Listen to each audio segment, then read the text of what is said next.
So I watched May, December, and I have some thoughts. First off, this movie is heavy as hell, so if you're not prepared for that shit, don't watch it. Don't watch it. But if you are, and you're down for that, go ahead. It's fun. Or it's not fun. It's interesting. It's an interesting movie, which is well done. It's a very complex and human story.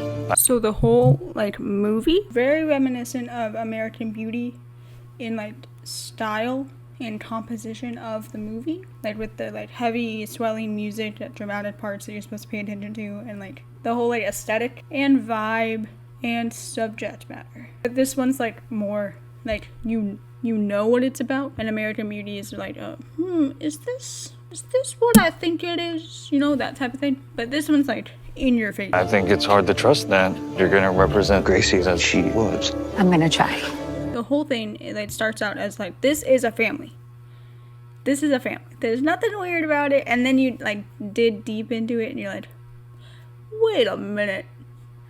That guy's the dad. And it's oh, you look...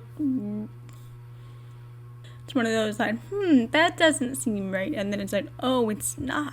When they sent me the script, I thought, here is a woman with a lot more to her than I remember from the tabloids. The whole thing is, based around trauma and the whole idea of, fascination fact about how you don't mentally age past when trauma happens. Do you remember when you first met?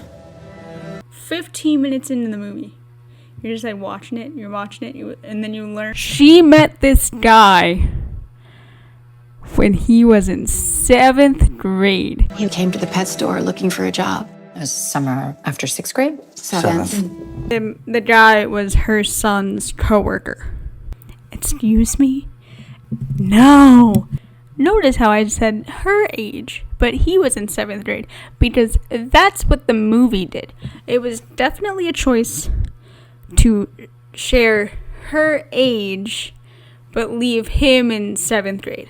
I don't know. It's interesting. It's interesting that he didn't have an age. He had a grade, and she had an age. You're Gracie.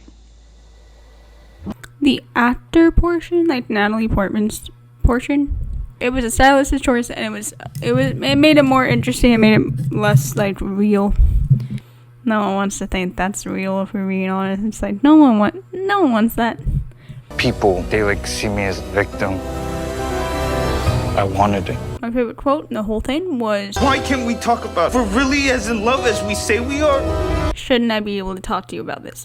And he's trying to come out to her, or his partner or whatever, as having doubts or whatever. And he's what if I was too young? What if I didn't want this? And she's you groomed me. You did this to me. Who had the power here? And she's so effed up in trauma that it's wait a minute. You had the power, ma'am. What are you talking about? Excuse me. So that scene was it was really tough to watch, but it was also kind of a relief that they both finally said it. Before that scene, she does all the talking. She explains the situation. She tells him what to do. She does all the talking and explaining all the time. Would make a 36-year-old woman have an affair with a 7th grader. That's where the story ends. He doesn't leave.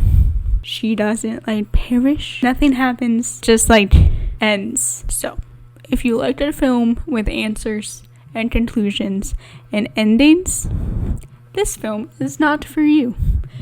But if you like a think piece that makes you go ouch, this is a good film. Why would you want to play someone who you think is a bad person? It's the moral gray areas that are interesting.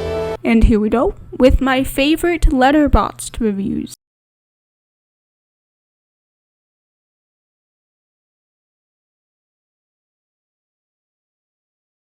And then my rating, 8 out of 10 stars. I liked it a lot. I didn't like the subject material very much, but I did like the film. It was a hard watch, But it was a good watch, and that's where I'll end it.